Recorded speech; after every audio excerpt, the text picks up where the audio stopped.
ಎಲ್ಲರಿಗೂ ರಾಮಾಯಣದ ಕತೆ ಗೊತ್ತೇ ಇರತ್ತೆ ಅಲ್ವಾ? ಆದರೆ ಅರಮನೆ ಬಿಟ್ಟು ಹೊರಬಂದ ಮೇಲೆ ರಾಜಕುಮಾರ ರಾಮನ ಮೊದಲ ಸಾಹಸ ಯಾವುದು? ಈ ಒಂದು ಪ್ರಶ್ನೆಗೆ ಉತ್ತರ ಹುಡುಕೋಣ ಬನ್ನಿ ಇವತ್ತಿನ ನಮ್ಮ ಈ ವಿಶ್ಲೇಷಣೆಯಲ್ಲಿ. ಸರಿ, ಹಾಗಿದ್ರೆ ಏನೆಲ್ಲ ಇದೆ ನೋಡೋಣ.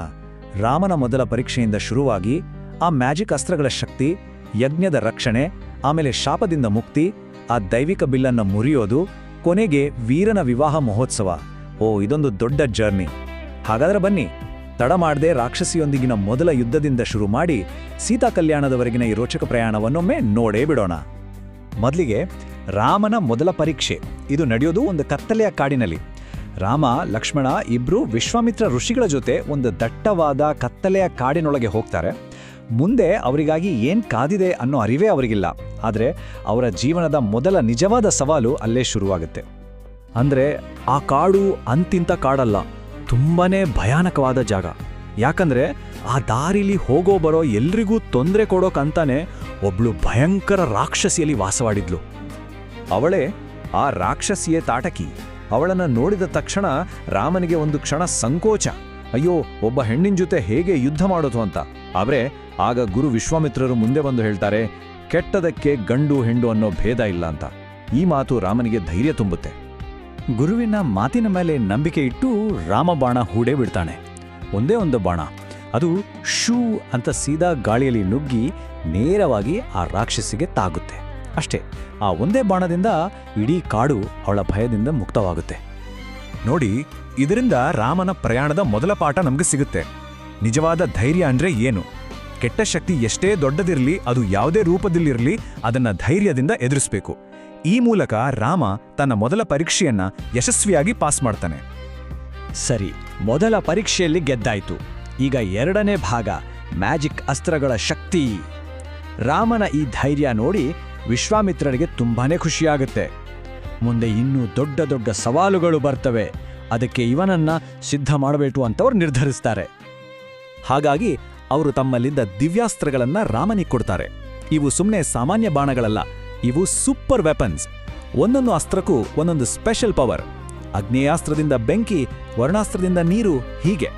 ಇದನ್ನು ನೋಡಿದ್ರೆ ರಾಮ ಮತ್ತು ಲಕ್ಷ್ಮಣರಿಗೆ ಒಂಥರ ಸೂಪರ್ ಪವರ್ ಸಿಕ್ಕ ಹಾಗೇನೇ ಆಯ್ತು. ಈ ಹೊಸ ಶಕ್ತಿಗಳು ಸಿಕ್ಕಿದ್ಮೇಲೆ ಅದನ್ನ ಪರೀಕ್ಷೆ ಮಾಡೋಕೆ ಒಂದು ಅವಕಾಶನೂ ಬೇಗ ಸಿಗುತ್ತೆ. ಅದೇ ಯಜ್ಞದ ರಕ್ಷಣೆ. ಆಶ್ರಮದಲ್ಲಿ ಋಷಿಗಳು ಒಂದು ಬಹಳ ಮುಖ್ಯವಾದ ಯಜ್ಞವನ್ನ ಶುರು ಮಾಡ್ತಾರೆ. ಆದರೆ ಅದನ್ನ ಹಾಳು ಮಾಡೋಕೆ ರಾಕ್ಷಸರು ಬರ್ತಾರೆ. ಆ ಯಜ್ಞವನ್ನ ಅವರಿಂದ ಕಾಪಾಡೋ ಜವಾಬ್ದಾರಿ ಈಗ ರಾಮ ಲಕ್ಷ್ಮಣರದು. ಆ ಯಜ್ಞವನ್ನ ಹಾಳು ಮಾಡೋಕೆ ಬರೋದು ಬೇರೆ ಯಾರೂ ಅಲ್ಲ, ತಾಟಕಿ ರಾಕ್ಷಸಿಯ ಇಬ್ರು ಮಕ್ಕಳು, ಮಾರೀಚ ಮತ್ತು ಸುಬಾಹು. ಇಬ್ರು ಬಹಳ ಶಕ್ತಿಶಾಲಿಗಳು. ಇಲ್ಲಿ ನಿಜಕ್ಕೂ ಇಂಟ್ರೆಸ್ಟಿಂಗ್ ವಿಚಾರ ಅಂದ್ರೆ ರಾಮ ಅವರಿಬ್ಬರನ್ನು ಹೇಗೆ ಎದುರಿಸಿದ ಅನ್ನೋದು. ನೋಡಿ, ಮಾರೀಚನನ್ನ ಮಾನವಾಸ್ತ್ರ ಬಳಸಿ 100 ಮೈಲಿ ದೂರ ಸಮುದ್ರಕ್ಕೆ ಎಸೀತಾನೆ. ಆದರೆ ಸುಬಾಹುವನ್ನ ಆಗ್ನೇಯಾಸ್ತ್ರದಿಂದ ಅಲ್ಲೇ ಸ್ಥಳದಲ್ಲೇ ನಾಶ ಮಾಡ್ತಾನೆ. ಅಂದ್ರೆ ಯಾವ ಶತ್ರುಗೆ ಯಾವ ಅಸ್ತ್ರ ಸರಿ ಅಂತ ಯೋಚಿಸಿ ಯಜ್ಞವನ್ನ ಯಶಸ್ವಿಯಾಗಿ ಪೂರ್ಣಗೊಳಿಸ್ತಾನೆ. ಸರಿ, ಯಜ್ಞದ ರಕ್ಷಣೆ ಮುಗಿತು. ಈಗ ಮುಂದಿನ ನಿಲ್ದಾಣ ಮಿಥಿಲಾ ನಗರ. ಅಲ್ಲಿಗೆ ಹೋಗೋ ದಾರಿಯಲ್ಲಿ ಒಂದು ಪವಾಡ ನಡೆಯುತ್ತೆ. ಅದೇ ಶಾಪದಿಂದ ಮುಕ್ತಿ.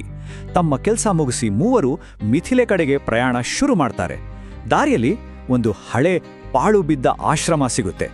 ಅಲ್ಲಿ ಒಂದು ಅದ್ಭುತವಾದ ಘಟನೆ ಅವರಿಗಾಗಿ ಕಾದಿರುತ್ತೆ. ಆ ಆಶ್ರಮದಲ್ಲಿ ಒಂದು ಕಲ್ಲಿನ ಶಿಲೆ ಇರುತ್ತೆ. ಅದು ಕೇವಲ ಕಲ್ಲಲ್ಲ, ಅದು ಶಾಪದಿಂದ ಕಲ್ಲಾಗಿರೋ ಅಹಲ್ಯೆ ಅನ್ನೋ ಮಹಿಳೆ ಅಂತ ವಿಶ್ವಾಮಿತ್ರರು ಕಥೆ ಹೇಳ್ತಾರೆ. ಭವಿಷ್ಯದ ಪ್ರಕಾರ ಒಬ್ಬ ಪರಿಶುದ್ಧ ವೀರನ ಪಾದ ಸ್ಪರ್ಶವಾದಾಗ ಮಾತ್ರ ಆಕೆಗೆ ಶಾಪ ವಿಮೋಚನೆ. ಸರಿಯಾಗಿ ಅದೇ ಸಮಯಕ್ಕೆ ರಾಮ ಆ ಆಶ್ರಮದ ಮೂಲಕ ನಡ್ಕೊಂಡು ಹೋಗ್ಬೇಕಾದ್ರೆ ಆಕಸ್ಮಿಕವಾಗಿ ಅವನ ಕಾಲು ಆ ಕಲ್ಲಿಗೆ ತಾಗುತ್ತೆ. ಆ ರಾಗ ಒಂದು ಪವಾಡವೇ ನಡೆದು ಹೋಗುತ್ತೆ. ಅಷ್ಟೇ, ತಕ್ಷಣವೇ ಆ ಕಲ್ಲು ಮತ್ತೆ ಅಹಲ್ಯೆಯಾಗಿ ಬದಲಾಗುತ್ತೆ. ಆಕೆ ತನ್ನ ದೀರ್ಘ ಶಾಪದಿಂದ ಮುಕ್ತಳಾಗ್ತಾಳೆ. ಇದರ ಅರ್ಥ ಏನು? ರಾಮನ ಪರಿಶುದ್ಧತೆ, ಅವನ ಒಳ್ಳೆಯತನ ಎಷ್ಟೊಂದು ಶಕ್ತಿಶಾಲಿಯಾಗಿತ್ತು ಅಂದ್ರೆ ಅವನ ಪಾದದ ಧೂಳಿಗೂ ಕೂಡ ಒಂದು ಘೋರ ಶಾಪವನ್ನೇ ತೆಗೆದಾಕೋ ಶಕ್ತಿ ಇತ್ತು. ಸರಿ, ಈಗ ಕಥೆ ಕ್ಲೈಮ್ಯಾಕ್ಸ್ಗೆ ಬರ್ತಾ ಇದೆ. ದೈವಿಕ ಬಿಲ್ಲನ್ನು ಮುರಿಯೋ ಘಟ್ಟ. ಅಹಲ್ಯೆಗೆ ಶಾಪ ವಿಮೋಚನೆ ಮಾಡಿ ಕೊನೆಗೂ ಮೂವರು ಮಿಥಿಲಾ ನಗರವನ್ನು ತಲುಪ್ತಾರೆ. ಜನಕ ಮಹಾರಾಜನ ಭವ್ಯವಾದ ರಾಜ್ಯ. ಆದರೆ ಇಲ್ಲೇ ರಾಮನ ಜೀವನದ ಅತೀ ದೊಡ್ಡ ಪರೀಕ್ಷೆ ಕಾದಿತ್ತು. ಅದೇ ಶಿವಧನುಸ್ಸಿನ ಸವಾಲು. ಜನಕರಾಜನ ಹತ್ರ ಶಿವದೇವರು ಕೊಟ್ಟಿದ್ದ ಒಂದು ಪೌರಾಣಿಕ ಬಿಲ್ಲುರುತ್ತೆ. ಅದು ಎಂಥ ಬಿಲ್ಲು ಅಂದ್ರೆ ಅದನ್ನು ಎತ್ತೋದೇ ಅಸಾಧ್ಯ. ರಾಜ ಒಂದು ಪಣ ತೊಟ್ಟಿರ್ತಾನೆ. ಯಾರು ಈ ಬಿಲ್ಲನ್ನ ಎತ್ತಿ ಅದಕ್ಕೆ ಹೆದೇರಿಸಿ ಬಾಣ ಹೂಡ್ತಾರೋ ಅವರಿಗೆ ತನ್ನ ಮಗಳು ರಾಜಕುಮಾರಿ ಸೀತೆಯನ್ನ ಕೊಟ್ಟು ಮದುವೆ ಮಾಡ್ತೀನಿ ಅಂತ. ಆ ಸವಾಲನ್ನ ಕೇಳಿ ದೇಶ ವಿದೇಶಗಳಿಂದ ನೂರಾರು ಶಕ್ತಿಶಾಲಿ ರಾಜರು ಯೋಧರೆಲ್ಲ ಬಂದು ಪ್ರಯತ್ನ ಪಡ್ತಾರೆ. ಆದರೆ ಒಬ್ರಿಂದಾನೂ ಆ ಬಿಲ್ಲನ್ನ ಕನಿಷ್ಠ ಅಲ್ಲಾಡ್ಸೋಕೂ ಆಗಲ್ಲ. ಇದನ್ನೆಲ್ಲ ನೋಡಿ ರಾಜ ಜನಕನಿಗೆ ನಿರಾಸೆ ಶುರುವಾಗುತ್ತೆ. ಇಷ್ಟೆಲ್ಲ ಘಟಾನುಘಟಿಗಳೇ ಸೋತಿರೋದನ್ನು ನೋಡಿ ಎಲ್ಲರೂ ಮಾತಾಡ್ಕೊಳ್ತಾ ಇದ್ರು, ಅಯ್ಯೋ ಈ ಚಿಕ್ಕ ಹುಡುಗನಿಂದ ಇನ್ನೇನು ಸಾಧ್ಯ ಅಂತ. ಆದರೆ ಆಗ ವಿಶ್ವಾಮಿತ್ರರು ರಾಮನ ಕಡೆ ನೋಡಿ ನೀನು ಪ್ರಯತ್ನ ಮಾಡು ಅಂತ ಸನ್ನೆ ಮಾಡ್ತಾರೆ.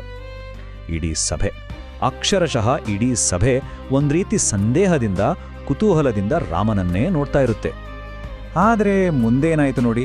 ರಾಮ ನಿಧಾನವಾಗಿ ಮುಂದೆ ಬಂದು ಗುರುವಿಗೆ ನಮಸ್ಕರಿಸಿ ಆ ಬೃಹತ್ ದೈವಿಕ ಬಿಲ್ಲನ್ನ ಒಂದೇ ಕೈಯಿಂದ ಒಂದು ಹೂವನ್ನ ಎತ್ತಿದ ಹಾಗೆ ಲೀಲಾಜಾಲವಾಗಿ ಎತ್ತಿಬಿಡ್ತಾನೆ.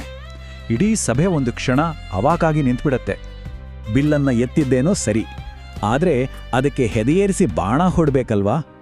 ರಾಮ ಅದನ್ನ ಬಗ್ಗಿಸಿ ಹೆದೆಯೇರಿಸೋ ಪ್ರಯತ್ನ ಪಟ್ಟಾಗ ಆ ಅಗಾಧವಾದ ಒತ್ತಡವನ್ನ ಆ ದೈವಿಕ ಬಿಲ್ಲಿಗೂ ತಡ್ಕೊಳ್ಳೋಕ್ಕಾಗಲ್ಲ. ಆಗ ಇಡೀ ಸಭಾಂಗಣವನ್ನೇ ನಡುಗಿಸೋ ಹಾಗೆ ಒಂದು ದೊಡ್ಡ ಶಬ್ದ ಕೇಳಿಸ್ತೆ, ಢಮಾರ್. ಹೌದು, ಆ ದೈವಿಕ ಬಿಲ್ಲು ಎರಡು ತುಂಡಾಗಿ ಮುರಿದೇ ಹೋಗುತ್ತೆ. ರಾಮ ಕೇವಲ ಸವಾಲನ್ನ ಪೂರ್ಣಗೊಳಿಸಿದ್ದಲ್ಲ, ಆ ಸವಾಲನ್ನು ಮೀರಿ ನಿಂತಿದ್ದ. ಸವಾಲನ್ನ ಗೆದ್ದಾಯ್ತು. ಈಗ ಸಂಭ್ರಮದ ಸಮಯ, ವೀರನ ವಿವಾಹ ಮಹೋತ್ಸವ. ಜನಕ ಮಹಾರಾಜನಿಗೆ ಮಾತೇ ಬರ್ತಿಲ್ಲ, ಅಷ್ಟೊಂದು ಸಂತೋಷ. ರಾಜಕುಮಾರಿ ಸೀತೆ ತುಂಬು ಸಂತೋಷದಿಂದ ಮುಂದೆ ಬಂದು ರಾಮನ ಕೊರಳಿಗೆ ವರಮಾಲೆಯನ್ನ ಹಾಕ್ತಾಳೆ. ಕೊನೆಗೂ ವೀರನಿಗೆ ತನ್ನ ಸಾಹಸಕ್ಕೆ ತಕ್ಕ ಪ್ರತಿಫಲ ಸಿಕ್ಕೇ ಬಿಡುತ್ತೆ. ಈ ಖುಷಿ ಸುದ್ದಿ ತಕ್ಷಣ ಅಯೋಧ್ಯೆಗೆ ತಲುಪುತ್ತೆ. ಕೇಳಬೇಕಾ? ಅಲ್ಲಿ ಸಂಭ್ರಮವೋ ಸಂಭ್ರಮ. ವಿಶೇಷ ಅಂದ್ರೆ ಮಿಥಿಲೆಯಲ್ಲಿ ನಡೆದಿದ್ದು ಒಂದಲ್ಲ 4 ಮದುವೆಗಳು.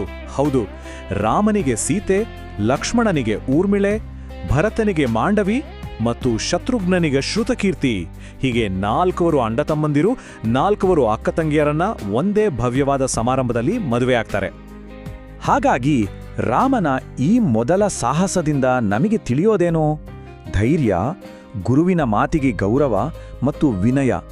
ಈ 3 ಗುಣಗಳ ಮೂಲಕ ರಾಮ ಎಲ್ಲ ಅಡೆತಡೆಗಳನ್ನ ದಾಟಿ ರಾಜಕುಮಾರಿಯ ಮನಸ್ಸನ್ನು ಗೆದ್ದ. ಹೀಗೆ ನಮ್ಮ ಕಥಾನಾಯಕ ವಿವಾಹವಾಗಿ ಅಯೋಧ್ಯೆಯತ್ತ ಹೆಜ್ಜೆ ಹಾಕುತ್ತಾನೆ. ಕಥಾನಾಯಕನ ಮದುವೆ ಆಯಿತು. ಇಡೀ ರಾಜ್ಯವೇ ಸಂಭ್ರಮದಲ್ಲಿದೆ. ಎಲ್ಲವೂ ಖುಷಿ. ಇನ್ನು ಮುಂದೆ ಏನು ತಪ್ಪಾಗೋಕ್ ಸಾಧ್ಯ ಅಲ್ವಾ? ಆದ್ರೆ ಕಥೆ ಇಲ್ಲಿಗೆ ಮುಗಿಯಲ್ಲ.